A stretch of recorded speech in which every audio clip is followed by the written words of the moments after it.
Final segment, Sons of the Shoe. Spencer German with you, recapping what I witnessed, what I took in at the Ohio State spring game on Saturday. A lot of different notes and things that I jotted down, and I'm sure many of you followed along either at home or at the game yourself. It was 80,000 strong, so I'm sure plenty of people listening were down there in person with me. Some this segment I reserved for our miscellaneous notes category. So just kind of some other things I picked up on as I consumed the game. And I want to start with the tight end position because that's a group, along with the offensive line, that I think is going to be it's a kind of a question mark. Offensive line is more of a concern. I think tight end's more of a question mark. Like who's going to stand out? Who's going to sort of earn those jobs? And I did get a lot of G. Scott snaps on Saturday. I noticed that he was playing quite a bit, especially in the second half. I think Kazmarek might have actually started the game. Will Kazmarek, the redshirt junior transfer, but I know G. Scott kind of got a lot of the run, and I thought that was notable for sure. Clearly, still trying to work through of those two. I think who the leader on the clubhouse is Jelani Thurman. He's still very raw in terms of like we don't know, we haven't seen his game enough yet. But I can tell you this: like, dude is built like a rock. I mean, he's like, if there's any Browns fans that listen to this, he's like David Njoku, like a specimen, just unbelievably strong and physically built. So all those guys, nobody did anything spectacular in the passing game. G. Scott had one catch for 18 yards, which was solid. 2 catches for 24 yards for Kazmarek, and Jelani Thurman just had the 1 catch for 5 yards. I also think it's going to be interesting, depending on how the offensive line sorts itself out, how that group then also gets sorted out with the tight ends, because we know it, like tight ends tend to be an extension of the offensive line in certain situations, certain plays, all these different things. And so how they choose that person who's maybe the lead, or how they utilize those guys just generally, because G. Scott seems to be maybe like the best, at least that at least I've picked up on through watching Ohio State the last year or so. With him out there, he seems to be the reliable blocker of the group that they feel pretty good about. And so I would imagine him being out there in certain situations could benefit them. But I still think we're waiting for somebody to kind of emerge as the top dog of that group and take that position and be the one who is first up. But how the offensive line sorts out could play a role in that as well, because you're going to need whoever that tight end is to be an extension of that offensive line and help in certain situations, especially if you don't trust a specific spot on the offensive line or a specific side of the offensive line. So that stuff's going to matter. But I did certainly try to pay attention to that a little bit, because I had mentioned that the tight end spot was something that we're still sort of working through.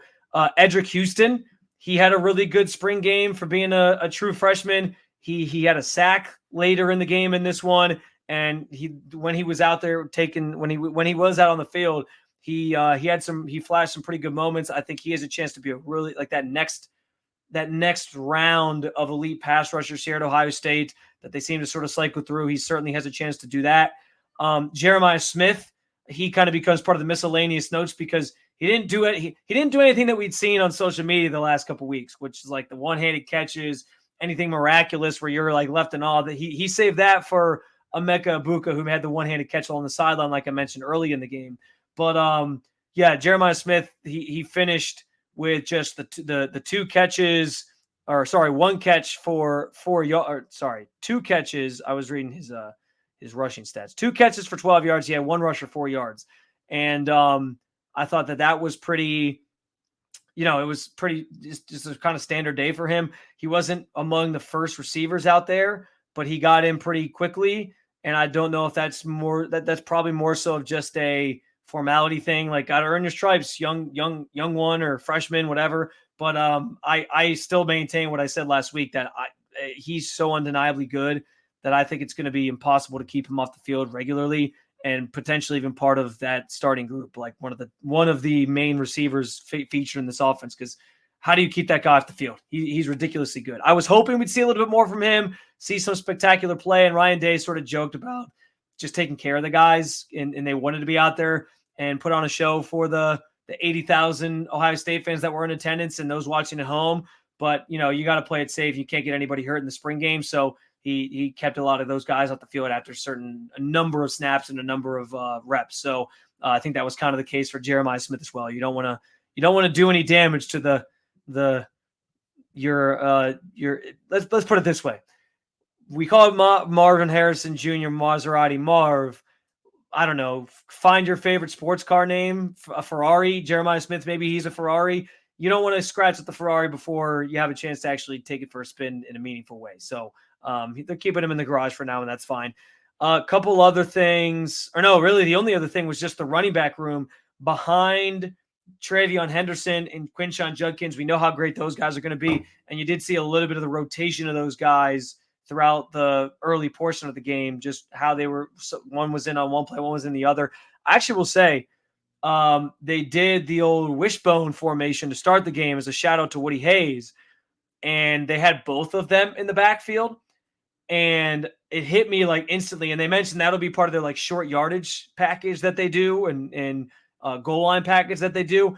I love the idea of making a defense choose between, all right, you got Will Howard, who's pretty mobile himself, but we also got Quinshon Judkins and we got Travion Henderson. Pick your poison. Who the hell are you taking in that situation where you got all three of those guys back there capable of running the football? Fascinated to see if they utilize that and how they utilize that, and if they utilize it in non-short yarded situations, not necessarily the wishbone, but just get those guys both out there together in non-short yarded situations. I mean, why not use the weapons that you have at your disposal, right? And Chip Kelly's a smart enough offensive mind to, I think, take advantage of that. So we'll see how it looks come closer to the regular season. But even behind those guys, I didn't want to go too far down on a tangent about those two because we kind of know what to expect from that group. I thought Sam Williams-Dixon and James Peoples, the two freshman running backs coming in, they looked great. James Peoples really caught my attention, especially late in the game. He had 10 rushes for 40 yards and a touchdown on the day.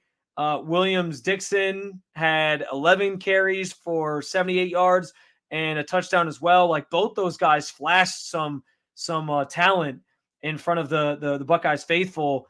And again, these were the guys who, like, second half, you were trying to get them some reps and sort of expose them for the first time to Buckeyes Nation, and they put on a show. So even with, Tony Alford leaving, and even with Travion Henderson and Quinshon Judkins, Travion Henderson, this is going to be his last year. Quinshon Judkins, you would imagine he's going to go pro after this year as well. Even understanding like what the future of that position looks like, they're going to be in good hands if they can convince these guys to stick around and develop here together and play and be part of this, because I thought those two guys looked fantastic. And they sort of give you a glimpse into what the future of the running back room could look like after the names that we know are going to kind of be at the forefront of it here this upcoming season. So those are my generic overarching notes from the spring game this past weekend. What did you notice the most about, or what stood out to you the most from Ohio State's spring game on Saturday? You can let us know on X at Spencito_. You can also jump in the YouTube comments via the 92 Through the Fan YouTube channel. But a lot of good stuff to take away from this game.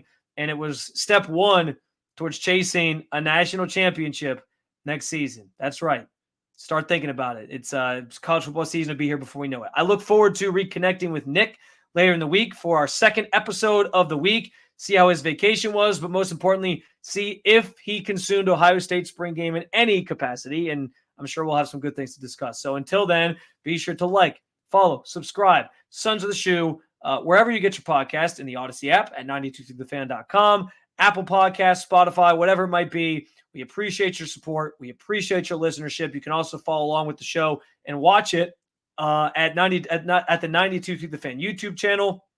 Until later in the week, guys, appreciate you hanging out. We'll be back with our second episode featuring Nick Wilson after his return from vacation later on. Take care. And as always, go Bucks.